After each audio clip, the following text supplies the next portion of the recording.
All right, we did it. We have gotten through the very first lesson. I know it was a lot, but hopefully you took the break seriously and took a walk or grabbed a drink. And if you didn't, why don't you pause now and just go ahead and do that and then hop back into the video. The video, of course, is supposed to be this time where you're learning all of this information. I know that there's going to be new words, new phrases, new things that might seem overwhelming, but don't let it be overwhelming. That's why I'm here. So utilize the content to inform yourself of all this information. And let me give you a secret. When you know it, take it upon yourself to pass it down to younger siblings, to younger friends and family in the future or even today. So let me just move forward and let you know how the program works.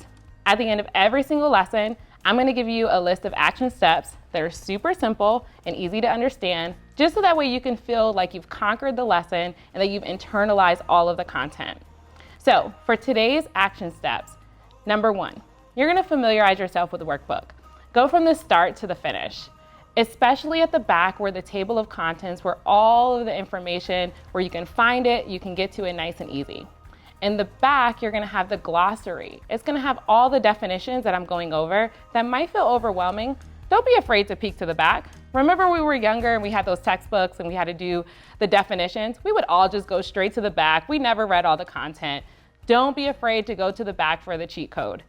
All right, so after you familiarize yourself with the workbook, I want you to then find a family or a friend to hold you accountable. You're going to need some help in this process. Those people are going to be there to say, hey, did you do the stuff that you needed to do today? Or hey, I know it feels overwhelming. Don't give up. They're there, build your team. I promise you, it'll help. Number 3, make sure you set intentional time on your calendar to take care of all of these different things that you have to do for your application process. Anyone that's successful does so intentionally, and I want that to be you.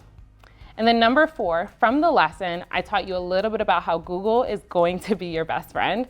We're going to practice today. So I want you to look at these 4 different prompts, and I want you to search out a university that you're interested in. So prompt number 1, fact sheet at University X, Y, and Z. Number 2, first year student profile at University X, Y, and Z.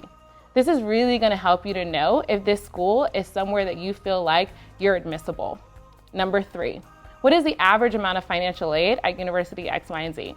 We're going to go over financial aid, and I know it's a very stressful part, but finances should be something that's considered for you to decide if you want to move forward with this school. And then number 4, average test scores for admission at University X, Y, and Z. All of that stuff is going to help you to get started in this application search as you start to decide and finalize your list. All right, so speaking of list, next lesson, this is what's coming up. Deal breakers and deal makers. Because nothing says matchmaking more than having a list. What do you like? What don't you like? We're going to go over all the types of schools. I want you to have a clear understanding of what it is that you need to not just only survive, but thrive in college. And guess what? You did it. Lesson number 1 done. Thanks so much for hanging out with me today. As your matchmaker, know that I'm rooting for you. And when it feels too overwhelming, don't forget to breathe. Until next time, bye.